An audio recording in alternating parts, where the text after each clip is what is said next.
വെള്ളിയാഴ്ച രാത്രി 8 മണി മുതൽ 10 മണി വരെയാണ് മറയൂരിന് സമീപം ജെല്ലിമല ഭാഗത്ത് 1.5 കൊമ്പൻ എന്ന കാട്ടാന പാതയിൽ നിലയുറപ്പിച്ചത്.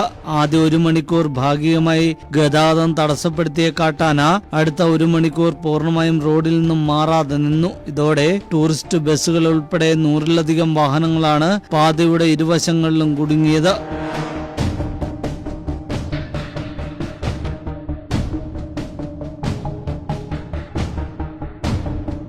ഒരു വശത്ത് കൊക്കയും മറുവശത്ത് തിട്ടയും ആയതിനാൽ ആനയെ മറികടന്നു പോകാൻ യാത്രക്കാർക്ക് സാധിച്ചില്ല.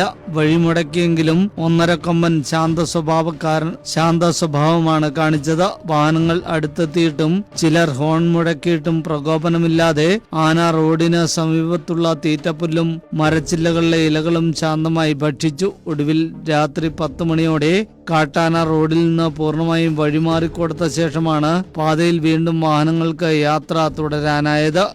Chandrasekharan Anchunad, news bureau, Marayur.